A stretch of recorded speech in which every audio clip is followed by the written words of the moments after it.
چاچا انہوں نے پھر نبی کا انکار کر دیا اور زمین میں تکبر کرنے لگے، اکڑ کرنے لگے، ومکروا السیئ، اور بری تدبیریں کرنے لگے نبی کے خلاف۔ تو ان کی اکڑ اور غرور اس نے نبی کے پاس ان کو نہیں آنے دیا۔ یہ کہتے تھے کہ ہم تو مکہ کے بڑے بڑے سردار ہیں، بڑے بڑے تاجر ہیں، لوگ ہمارے پاس آتے ہیں، مال و دولت ہمارے پاس ہے، سب سرمایہ تو ہمارے پاس ہے، یہ نبی تو غریب ہے، اس کے پاس تو کچھ بھی نہیں ہے۔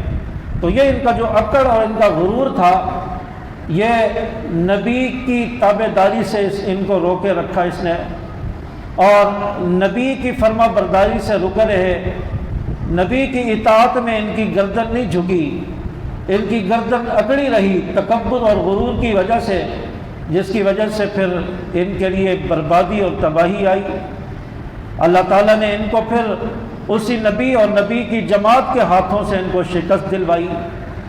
جن کی گردنیں اکڑی ہوئی تھی غرور اور تکبر کی وجہ سے، ان کی اکڑ کو پھر اللہ تعالیٰ نے ان صحابہ سے، وہ غریب لوگ جو نہتے تھے، جن کے پاس کچھ نہیں تھا، صرف ایمان کی طاقت تھی، ان کے ذریعے اللہ تعالیٰ نے ان کے غرور، ان کے اکڑ، ان کے مال و دولت کو خاک میں ملوا دیا، اور دنیا کو بتا دیا کہ غرور اور تکبر یہ کسی کام نہیں آئے گا۔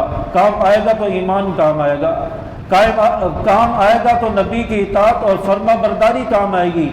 اگر جس نے تو ایمان قبول نہیں کیا، وہ جتنا بھی طاقتور کیوں نہ ہو، وہ ہلاک ہو کر رہتا ہے، اس کے مقدر میں ہلاکت اور بربادی ہی آتی ہے۔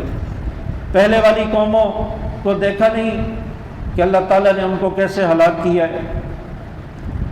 کتنی طاقتور قومیں تھیں، کتنے لمبے قد کے لوگ تھے، ایسا ایسا ہنر ان کو اللہ تعالیٰ نے دیا تھا کہ اپنے ہاتھوں سے پہاڑوں کو تراش تراش کر، پتھر کی چٹانوں کو تراش تراش کر اپنے گھر اور محل بناتے تھے، اور ان کے اوپر نقش و نگار کیا کرتے تھے۔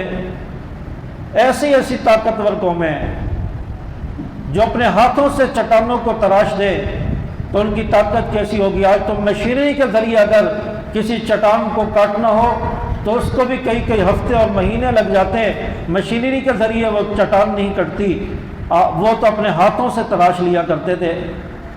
ایسی طاقتور قومیں آج ہماری یہ امت جو ہے، آخری امت، اس کی طاقت تو ایک حصہ بھی نہیں ہے ان کے برابر، ان کی طاقت کے ایک حصے کے برابر بھی ان کی طاقت نہیں ہے۔ اللہ تعالیٰ نے جب ان کو ہلاک کر دیا، ان کو تباہ کر دیا، تو کیا آج کے منکر کو ہلاک کرنے پر اللہ قادر نہیں ہے؟ آج کے نافرمان اور آج کا جو غرور اور تکبر سے بھرا ہوا انسان، متکبر شخص، اس کے غرور کو خاک میں ملانے کے لیے اللہ کی ذات آج قادر نہیں ہے؟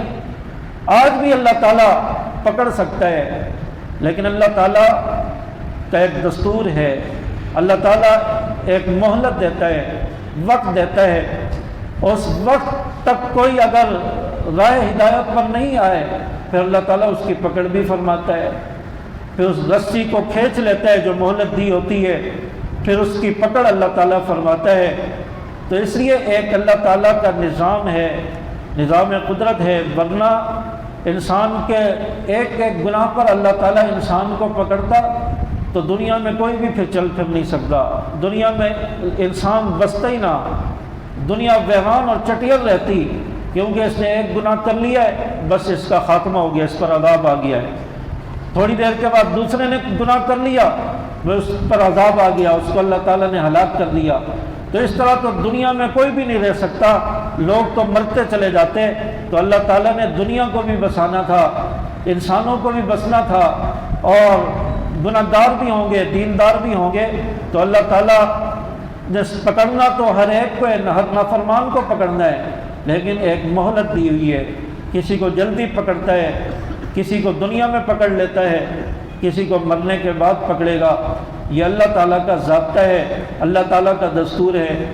تو اس لیے انسان کو ہر وقت جو ہے ڈر کے رہنا چاہیے، نافرمانی اور گناہوں سے بچتے رہنا چاہیے۔